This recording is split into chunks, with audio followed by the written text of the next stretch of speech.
हरे कृष्णा कृष्णा कृष्णा हरे हरे, हरे राम राम राम हरे हरे। ओम ज्ञानतिमिरान्धस्य ज्ञानञ्जनशलाकया चक्षुरुन्मिलितं येन तस्मै श्री गुरुवे नमः। हरे कृष्णा। तो आज हम एक बहुत ही विशेष टॉपिक के ऊपर चर्चा करेंगे, बातें करेंगे, जो कि हमारे जीवन में बहुत महत्वपूर्ण पार्ट है। इसलिए हमने कुछ मिनटों में इस विशेष टॉपिक के ऊपर हमने चर्चा बनाया है। वो टॉपिक है कृष्ण भावनामृत में एक किसान की क्या दिनचर्या होती है, और या एक किसान किस प्रकार से वो अपनी खेती बाड़ी को करते हुए किस प्रकार से वह कृष्ण भावनामृत का भी प्रैक्टिस बहुत सुंदर तरीके से करता है। कभी कभी हमको ऐसा लगता है कि सिटी का जीवन जो है इस प्रकार का बन गया है कि हम खेती करेंगे तो कृष्ण भावनामृत का कैसे प्रैक्टिस कर सकते हैं, ऐसा हो नहीं सकता है। तो ये बहुत सारे अलग अलग प्रकार की कन्फ्यूजन्स लोगों के अंदर बनी रहती है ऐसा। तो हम आज केवल मैं बोलूँगा ही नहीं, आज कुछ हम प्रैक्टिकल रूप में देखेंगे कि किस प्रकार से एक किसान खेती करते हुए भी अपने जीवन को कृष्ण भावनामृत में लगा के रखा है। कैसे उसकी दिनचर्या क्या है वो हम देखेंगे। इस कोरोना के महामारी में, जो कि बहुत भयंकर रूप से चला हुआ है। मैं कल ही गुजरात वापस से ट्रैवल करते हुए मैं मेरे गांव में पहुंचा हूं। 2 दिन के लिए मैं आया हूं यहाँ पे।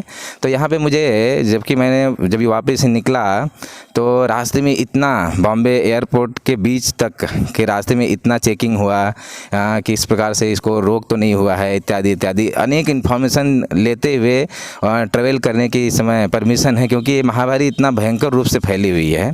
और यहाँ तक कि एयरपोर्ट के अंदर भी इतना सारा चेकिंग, और साथ साथ में हम जो ड्रेस पहने वो ड्रेस भी एयरपोर्ट में नहीं, वो अलग से एक ड्रेस दे देते हैं पहनने के लिए, अलग से मास्क दे देते हैं, अलग से पूरा सर को ढकने के लिए दे देते हैं। तो इस प्रकार से भयंकर एक वातावरण पूरे संसार के अंदर ये कोविड-19 है, इसकी वजह से फैली हुई है। लेकिन इतना सारे समस्याओं को मैंने झेलते हुए जब मेरे गांव में पहुंचा तो मुझे एक अलग प्रकार का अनुभूति, एक अलग प्रकार का आनंद आया। वो अलग प्रकार के ही फीलिंग्स आया, क्योंकि यहाँ पे जितना सिटियों में इस प्रकार का कोरोना का जो चर्चित विषय बना हुआ है, रोज़ अनेक केसेस, अनेक लोगों की जान मृत्यु, ये सब सारा चीज़ें हो रहा है। रोज़ न्यूज़ सुनते सुनते मैं एकदम थक सा गया था। लेकिन यहाँ पे आने के बाद एक अलग का आनंद की अनुभूति हुई, क्योंकि मैंने यहाँ पे देखा कि यहाँ के लोगों के जीवन इतना सात्विकमय बना हुआ है, और ऐसा यहाँ पे कुछ भी इस प्रकार का दिख नहीं रहा कि ऐसा कोई कोविड महामारी, कोरोना महामारी इत्यादि ये सब चल रहा है ऐसा। तो और विशेष करके मेरे घर पे ही इस प्रकार का सुंदर सा वातावरण और छोटा सा खेती है। तो मैं यहाँ पे आप लोग को यह दिखाऊंगा कि ये किस प्रकार से एक किसान का जो जीवन होता है, किस प्रकार से बहुत सुंदर जीवन होता है, सुंदर वातावरण के अंदर उसका जीवन निकलता है। वह जो इस सिटियों के झंझट से बहुत दूर रहता है। तो ये जो किसान की जो दिनचर्या है प्रैक्टिकल रूप में हम देखेंगे, यह किसी और से नहीं, मेरे ही पिताश्री से ये आप लोग सुनेंगे कि किस प्रकार से वो उनकी पूरा दिनचर्या खेती और गाय की सेवा इत्यादि करते हुए किस प्रकार से वो कृष्ण भावनामृत का भी प्रैक्टिस कर रहे हैं। मेरे पिताजी जो कि लगभग कृष्ण भावनामृत आंदोलन से लगभग 16 से 17 साल से जुड़े हुए हैं। उससे भी काफ़ी दिनों से जुड़े हुए हैं। विशेष करके वो फुल टाइम मंदिर के अंदर भी लगभग 15 साल तक उन्होंने 2-3 मंदिरों में, इस्कॉन के मंदिर में उन्होंने सेवा दिया। लेकिन अंततः वो अभी खेती के ऊपर निर्भर होकर गाँव में रहते हुए वो बहुत ही परम आनंद की अनुभूति कर रहे हैं। तो हम उन्हीं के मुखारबिंद से सुनेंगे कि किस प्रकार से उनका दैनिक जीवन किस प्रकार से है, खेती को ऊपर निर्भर है, खेती और विशेष करके गायों की सेवा इत्यादि। तो हम उनके मुखारबिंद से आज श्रवण करेंगे कि क्या चीज़ों को उत्पन्न करें। मैंने यहाँ पे देखा कि बहुत कम जगह है हमारे खेती का, 1 एकड़ भी नहीं है, 1.25 एकड़ के आसपास हमारा जो घर के सामने ज़मीन है, लेकिन उसमें बहुत सारे चीज़ों को उत्पन्न हो रहा है। कभी कभी हमको ऐसा लगता है कि जीवन यापन करने के लिए अगर ज़मीन रहना चाहिए तो बहुत होना चाहिए, ऐसा नहीं है। कम जगह में भी काफ़ी चीज़ें उत्पन्न हो सकती हैं। क्योंकि ये जो पृथ्वी है ये जो है हमारी माँ के समान है। तो अगर हम पृथ्वी माँ के समान है तो हमारे पास अगर थोड़ा भी ज़मीन है तो निश्चित रूप से वो माँ जो है हमको सब कुछ देने का प्रयास करती है। तो आज हम आइए सुनते हैं हिज ग्रेस ब्रह्मसूत्र प्रभु के मुख से कि किस प्रकार से ये खेती करते हुए अपने इस कृष्ण भावनामृत जीवन को बिता रहे हैं। तो हम उनको देते हैं माइक, कि उनके मुखारबिंद से सुनते हैं। हरे कृष्णा। तो देखिए, मैं करीब 2002 में हमारी दीक्षा हुई है मीरा रोड में। हिज गोपाल कृष्ण गोस्वामी महाराज जी हमारे गुरु हैं। तो मैंने मीरा रोड, जुहू और बेलगांव, उसके बाद दिल्ली, गाज़ियाबाद में महाराज ने हमको हेड पुजारी की सेवा दी जो है।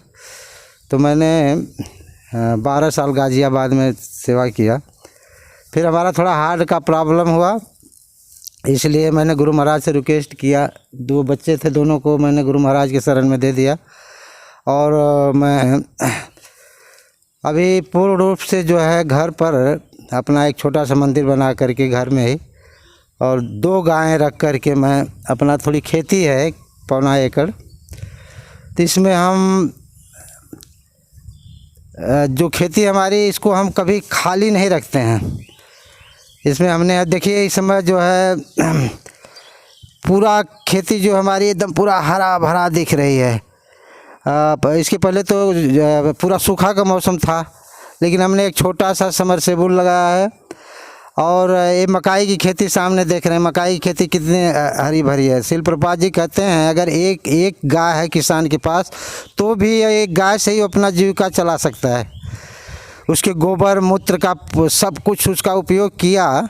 तो देखिए हमारा हार्ट का प्रॉब्लम था गाय का मूत्र सेवन करने से, और जो है गाय को सानी करने से। कोई मजदूरा नहीं रखा हूँ मैं, हम केवल पति पत्नी घर पर रहते हैं, बच्चे इस्कान मंदिर में सेवा कर रहे हैं। तो हम लोगों ने कोई मजदूर नहीं रखा है, हम लोग अपने हाथ से फारसा कुदार फावड़ा चलाते हैं। और ये देख रहे हैं गन्ने की खेती भी है सामने। और गोबर की खाद से केवल हमने क्या किया कि 10 किलो गोबर लिया, और 10 किलो गाय का ही मूत्र, गाय का ही गोबर 10 किलो लिया, और 200 ड्रम में जो है उसे डाल दिया। 2 किलो उसमें जो है चने का बेसन डाल दिया, कोई भी बेसन, चने का बेसन होना चाहिए, कोई भी दाल का। और 2 किलो गुड़ डाल दिया, वो भी कोई महंगा नहीं, सड़ा हुआ गुड़ जो है। और पीपल या बर के नीचे की जो मिट्टी होती है ना, 1 पाव ऐसा मिट्टी डाल दिया। और उसको हमने जो है घड़ी की तरह जो है एक डंडे से बामू डाल करके उसको हिलाया, और एक 15 दिन उसको ढक के रखा। सुबह हिलाया, फिर ढक दिया बोरा से। उसे मैं क्या करता हूँ कि जो है फसल जब अपना लगाना होता है, तो 2-3 बार फसल में जो है उसे जो है उसमें पाइप के द्वारा ड्रम में लगा देता हूँ। पूरा जो है खाद वो जो है उसमें क्या है ना कि पूरा कीटाणु हो जाते हैं, जीवाणु, जो केचुआ वगैरह जो है हो जाते हैं, बहुत जीवाणु पैदा हो जाते हैं 15-20 दिन के अंदर। तो खेत में क्या है, वो जो केचुआ है, इससे जो है वो खेत में पूरा चालते हैं केचुआ जो है, तो उससे जो है बहुत अच्छा खाद हो जाती है। और ये जो हमारा गन्ना का जो फसल देख रहे हैं ना, इधर मूंग का फसल है सामने जो है। ये हमने सागवान लगाया, बहुत बड़ा बड़ा पेड़ हो गया। हम एक जो है 5 साल से जो है 2014-15 से करीब जो है हम यहाँ रह रहे हैं। तो ये जो 5-7 साल का ये जो पेड़ है सब सागवान का हमने लगाया। और अब बिल्कुल मैं डाई यूरिया कुछ भी नहीं डालता हूँ, और केवल गोबर का जो है खाद डालता हूँ, ये बना करके अपना जो है। और इसी को हमने जो है जो गीला करके डाला, इसी को 10 किलो गोबर और मूत्र जो है, ये सब जो है सूखा करके गोबर जो है और बेसन वगैरह जो हमने पहले बताया, वो सब मिला करके सूखा रखता हूँ। इसको गोनी में भर के, बोरी में भर के रखता हूँ। यही जो है कोई अगर रोग लगता है तो उसके ऊपर छिड़काव करता हूँ। तो देखिए जो है इस समय हमारा पूरा खेत जो है आप देख रहे हैं मकाई से, और अमरूद का पेड़ है, अशोक का पेड़ है, और ये अपना जमीकल जो ज़मीन के अंदर वो सूरन होता है, सूरन का सामने पेड़ है जो है। नीम का पेड़ है, ना कड़ी पत्ता है, इसके अंदर तुलसी का पेड़ है। अभी आगे दिखाएंगे हम जो है तुलसी महारानी जो है कितना अच्छी तरह से विकसित हैं जो है। और ये जो है वो फूल जो है पारिजात का फूल है वगैरह वगैरह जो है फूल है, गुलाब का फूल है जो है सामने जो है। तो काफ़ी सब्जियां भी है, देखिए आम का फल देखिए सामने जो है। तो छोटा सा फल है, हमने जो है 3-4 साल के बाद ये फल देने लगा जो है। कितना छोटा सा फल है देखिए, इसकी डाली सब लटक गई है, बहुत अच्छा फल है। एक कटहल है, अभी फल नहीं देता है लेकिन अब शुरू हो जाएगा जो है इसका फल देना जो है। तो इसमें मैंने देखा कि और ये हमको जो हम डाई यूरिया देते थे पहले, उससे उसकी अपेक्षा जो है हमारी जो है खेती बहुत सुंदर हो रही है, बहुत अच्छा हो रहा है और कमी भी नहीं हो रही है। क्योंकि हम जो है हमेशा खेत को जो है कुछ न कुछ इसमें लगा के रखते हैं, तो खेत की जो है नमी बनी रहती है और ज़्यादा पानी भी नहीं लगता है इसमें जो है। अब इसकी देखिए अब मूंग हो गया, तोड़ा गया जो है, काफ़ी मूंग जो है, कई बोरा मूंग निकला, उतैला है, सब निकला। अभी इसको हम जो है हल से जो है ना सब पलटी करवा देंगे, इसमें खाद सड़ जाएगी, बहुत अच्छी खाद होगी। अब इसमें हम धान लगाएंगे। ये देखिए धान का पौधा तैयार है, यहाँ पर हमने संडा जो है बीज तैयार कर दिया धान का और ये तैयार है। इसको हम यहाँ पर ये पूरी खेती जो है सामने जो है देख रहे हैं, यहाँ से ये सब खंबा लगा है जो ये सब जो है, तो इसमें जो है पूरा धान लगाएंगे और उसमें यही गोबर की खाद बस छिड़काव है, यही गोबर की खाद डालेंगे। तो इससे हमको बहुत बचत हुआ, मतलब कि जो हम रासायनिक खाद जो लाते थे, यूरिया डाई ये सब जो है, और काफ़ी जो है दवाएं वगैरह छिड़कते थे, ये बिल्कुल मैं नहीं अभी मतलब कि यूज़ करता हूँ। हमने सोच लिया कि चलो थोड़ा कम होगा अच्छा है, लेकिन कम नहीं हो रहा है पहले की अपेक्षा। तो साल में कितने बार खेती में कितना? हाँ, इसमें देखिए मैं साल में 3 फसल इसमें पैदा कर रहा हूँ। और सब्जी तो मैं हमेशा देखिए इधर भिंडी है, थोड़ा भिंडी लगा दिया, पालक लगा दिया, चौराई खाने के लिए कोहड़ा, लौकी, ये सब जो है ये तो बराबर हमेशा होते रहता है। उसके बाद खास करके 3 फसल मैं ले रहा हूँ। अभी देखिए ये अभी अपना धान का बीज लगाया हूँ, तब ये जो है मूंग वगैरह काट करके धान लगा दूंगा। धान के बाद फिर गेहूं लगा दूंगा और गेहूं के बाद फिर देखिए जैसे लगाया मैंने मूंग उतैला, ये सब मतलब मैं खाली नहीं रखता हूँ खेत को, कुछ न कुछ जो है इसमें। तो 3 फसल इसमें पैदा करता हूँ जो है। और ये जो है अपना गन्ना है, गन्ना 1 साल पहले क्या डाई जब यूरिया हम देते थे तो 1 साल के बाद गन्ना जो है दूसरी साल जो है उसको और उसको रखते थे, तो 2 साल के बाद वो गन्ना को फिर निकाल के फिर लगाते हैं। लेकिन ये जो गन्ना मैंने लगाया है ये 5 साल हो गया, 5 बार जो है इसको जो है काटा और फिर वो गन्ना फिर आ गया, फिर लगाना नहीं पड़ता है। तो इसको हम अभी कई साल मतलब कि 30-40 साल तक ऐसे ही रखेंगे। इसमें नया बीज नहीं लगाना है, इसको ही इसमें गोबर की खाद डालते रहना है और जो पानी देते रहना है बराबर, जो है नया की तरह फिर तैयार। देखिए तीसरी बार है गन्ना, तीसरी बार है, नहीं तो डाई का वो सब छिड़का करते थे तो हमको 2-3 साल के अंदर खाली कर देना पड़ता था, लेकिन वही गन्ना चल रहा है जो हमारा। तो ये मकाई की खेती है, तो हम 3 फसल इसमें से पैदा करते हैं 1 साल के अंदर, समझिए 3 फसल जो है गेहूं का किया जो है, उसके बाद जो है धान का किया और जो है अपना उतैला मूंग ये सब कर दिया। पशु के लिए उधर देखे खाने के लिए चरी वगैरह है, हरा हरा चरी दिख रही है, वो कर दिया जो है। तो ठीक है, हरे कृष्ण। तो इस प्रकार से आप सभी ने देखा कि किस प्रकार से सुंदर, बहुत कम जगह में, लगभग 1.25 एकड़ का जगह है और उसमें इतनी सारे चीज़ों का, यहाँ तक कि लोगों को खाने के लिए, जानवर गाय को खाने के लिए ये सारे पेड़ पौधे इसमें उगे हुए हैं। तो आइए हम आपको नज़दीक से एक पेड़ों का दर्शन कराते हैं। ये देखिए जो पेड़ है ये जो है कटहल का पेड़ है, कटहल का पेड़ है और काफ़ी बड़ा हो चुका है। और यहाँ पे देखिए ये भिंडी कुछ सब्जियां यहाँ पे लगी हुई हैं, भिंडी इत्यादि है। और इधर खेत में जो सामने देख रहे हैं सब मूंग दाल है। और उसके बाद ये देखिए आम का पेड़ है, और इधर इधर साग इत्यादि है जो कि लगा हुआ है।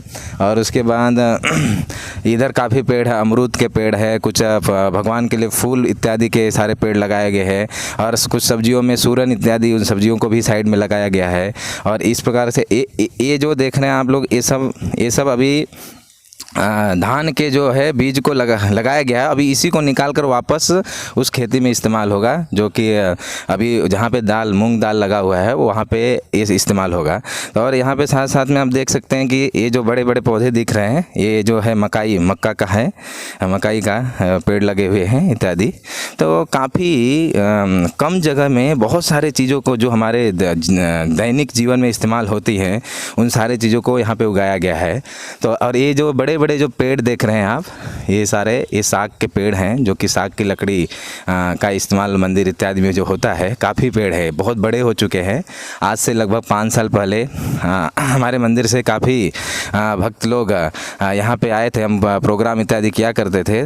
तो उन सारे हमारे ब्रह्मचारी भक्तों के द्वारा, जैसे कि मीरा रोड से हिज ग्रेस दामोदर हरि प्रभु, और उसके बाद साथ साथ में वापी से कई सारे भक्त, रघुनायक प्रभु, मायापुर वासी प्रभु और सुंदर गोपाल प्रभु जो कि पहले शोभित थे वो, और उनके भाई, और ऐसे प्रियात्मा प्रभु, ये सारे भक्त लोग जो आकर इन सारे पेड़ों को लगाए थे 5 साल पहले, वो काफ़ी बड़े हो चुके हैं अभी। ये साग के पेड़ ये काफ़ी बड़े हो चुके हैं, बहुत सारे पेड़ हैं।